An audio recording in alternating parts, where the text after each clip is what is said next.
différents lieux hantés sur la planète, dans le monde. Donc on va commencer par le Queen Mary. Le Queen Mary, en fait, un marin qui est décédé se baladerait dans la salle des machines. Et en fait, c'est un centre paranormal qui s'est carrément installé sur le bateau parce qu'il y avait tellement de phénomènes paranormaux qu'ils ont décidé d'étudier en fait tous ces phénomènes. Il y a aussi une dame en blanc qui apparaît de temps en temps dans les couloirs et qui se balade sur le bateau. Et il y a surtout aussi les âmes de tous les enfants qui sont, enfin tous les enfants, quelques enfants qui sont morts noyés dans la piscine du bateau. Voilà, donc le Queen Mary est quand même un bateau qui reste, je dirais, le seul, voire après le Titanic peut-être, hein, puisque le Titanic, je pense qu'il doit être aussi pas mal hanté.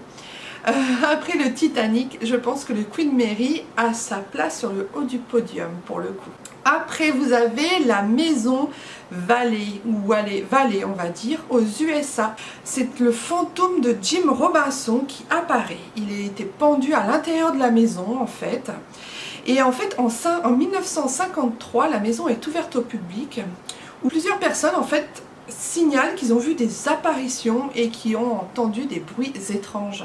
C'est-à-dire que ce fantôme, en fait, de temps en temps, quand les gens vont visiter la maison, ce fantôme apparaît et puis il fait quelques petits bruits pour montrer qu'il est bien là, bien encore. À mon avis, il est très attaché à ce lieu.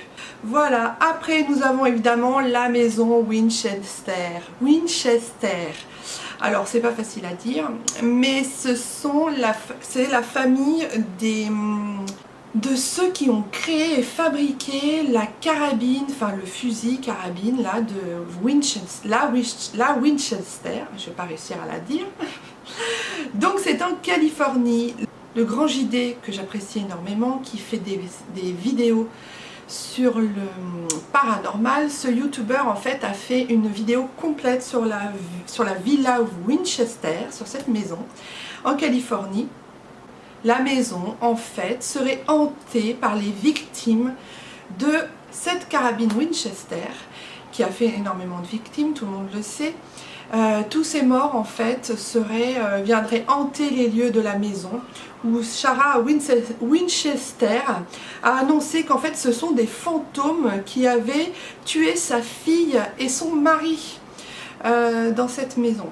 Donc voilà, vous pouvez aller voir la vidéo du Grand JD, vous verrez, elle est extrêmement bien faite, elle est extrêmement bien expliquée.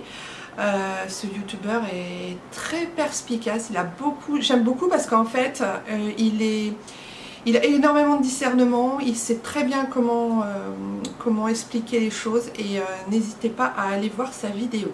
Donc en fait, ces gens qui ont été victimes de cette carabine Winchester, ces gens en fait crieraient vengeance et viendraient hanter les lieux de la villa Winchester en Californie. Il y a aussi, on peut aussi parler de, évidemment, Amityville. En France, maintenant, revenons en France. Alors il y a bien évidemment le château de Véronique dans la Vienne qui s'appelle le château de Fougeray. Il y a aussi le Grand JD qui a fait une vidéo sur le sujet et bon apparemment malheureusement il n'a pas vu grand chose mais c'est peut-être intéressant d'aller voir quelques vidéos parce qu'il y a beaucoup de choses qui se passent au château de Fougeray. Entre autres, Véronique a fait venir plusieurs médiums dans son château pour pouvoir comprendre pourquoi elle ressentait autant de choses. Elle voyait, ils avaient des bruits dans le château et il y avait des choses qui se passaient, donc elle a fait venir des médiums. Et certains médiums ont vu qu'il y avait une certaine Alice qui avait 25 ans et qui était morte d'un problème. Un problème rénal. Véronique explique bien que elle explique bien que toutes les jeunes filles qui viennent et qui veulent dormir dans la chambre de Alice, surtout elle ne veut absolument pas que ce soit des jeunes filles parce que elle a déjà eu l'expérience que certaines jeunes filles ayant dormi dans cette chambre, ayant des âges entre 20 et 25 ans, ont eu des problèmes rénaux juste après avoir dormi dans cette chambre.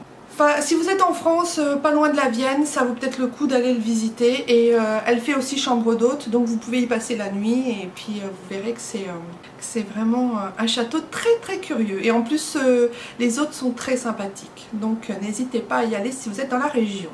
Il y a le château aussi des Lumières de Nancy, le château de Lunéville. Alors ce château, il a des esprits pyromane, c'est-à-dire qu'il y a un esprit qui se promène et qui était un ancien pyromane, et ce château du coup a des malédictions. Il y a eu beaucoup de choses qui ont brûlé plusieurs fois dans ce château. C'est très curieux, c'est je crois un château qui est je crois le seul hanté de cette manière-là.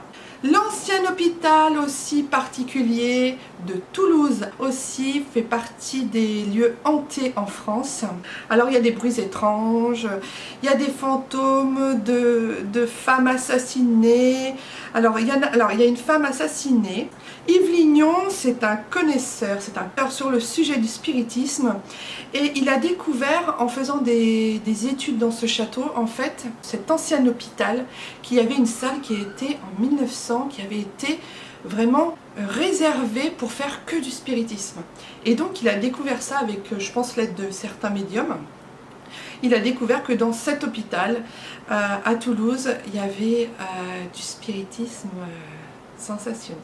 Dans cet ancien hôpital particulier, il y a aussi le fantôme de cette femme qui posait pour un peintre, et le peintre l'a assassinée. Donc elle vient de temps en temps, elle fait des bruits étranges dans l'hôpital.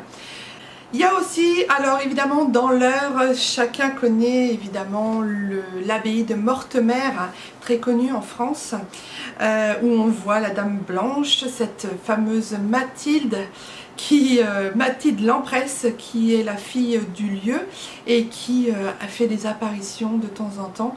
Elle est vraiment, elle est apparue plusieurs fois à certaines périodes, et on la voit sur certaines photos, on la voit bien, elle apparaît vraiment, vraiment distinctement. Et puis elle a été prise en photo, je crois pour la première fois, son fantôme a été pris en photo en 1999, donc c'est assez récent quand même. Alors il y a beaucoup de châteaux, il y a le château de Brissac, il y a le château de Bonaguil, où a été tourné le film Le Vieux Fusil. Il y a aussi la maison de Landru qui est hantée, il y a aussi la maison qui saigne à Saint-Quentin dans l'Aisne.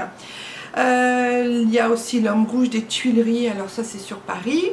Et puis il y a la maison de Nord-Bécourt dans le Pas-de-Calais aussi, une maison, une villa, enfin une maison récente, où là aussi il y a des phénomènes paranormaux et des phénomènes de maisons hantées. Voilà, j'espère que cette vidéo vous aura plu, j'espère que vous aurez appris des choses. Si vous avez des questions, c'est dans les commentaires. N'hésitez pas à vous abonner, à cliquer sur j'aime. Et puis, écoutez, je vous dis à tout bientôt mes belles âmes, et portez-vous bien.